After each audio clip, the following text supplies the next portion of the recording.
तो दोस्तों Equitas small finance bank ने अपने क्वार्टर 3 के नंबर को डिस्क्लोज कर दिया है। तो चलिए देखते हैं क्या है क्वार्टर 3 के नंबर्स के अंदर। डाटा लाख्स में दिया गया है, मैं आपको क्रोर्स में कन्वर्ट करके समझाता हूँ।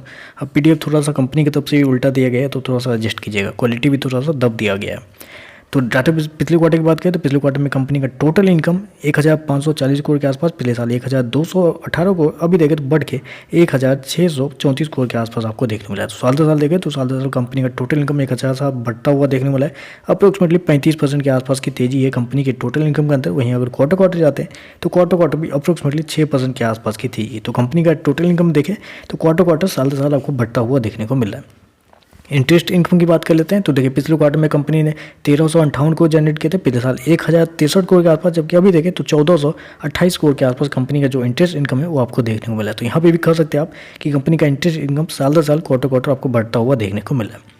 खर्चे की बात करते हैं, पिछले क्वार्टर में 1210 करोड़ खर्च किए थे, पिछले साल 936 करोड़ के आसपास, जबकि अभी देखें तो कंपनी खर्चे 1273 करोड़ के आसपास आपको देखने को मिले। तो कंपनी के खर्चे देखें तो कंपनी के खर्चे ऑन एन एवरेज कंट्रोल में ही देखने को मिल रहे हैं। चलिए कंपनी का प्रोविजन क्या है वो देखते हैं, उसके बाद ईपीएस प्रॉफिट क्या है वो देखते हैं। प्रोविजन की बात करें तो पिछले क्वार्टर में 330 करोड़ खर्च किए थे, पिछले साल 280 करोड़ के आसपास, जबकि अभी देखें तो 360 करोड़ के आसपास है। तो प्रोविजन बोले तो प्रोविजन उसी हिसाब से रेशियो में आपको बढ़ता हुआ देखने वाला है जिस हिसाब से कंपनी पिछले क्वार्टर पिछले साल कंपनी का रेवेन्यू देखने को मिले। तो मतलब प्रोविजन आपको ज़्यादा नहीं देखने को मिल रहा है, एवरेज ही देखने को मिल रहा है इस क्वार्टर में भी। चलिए कंपनी का प्रॉफिट क्या है वो देखते हैं।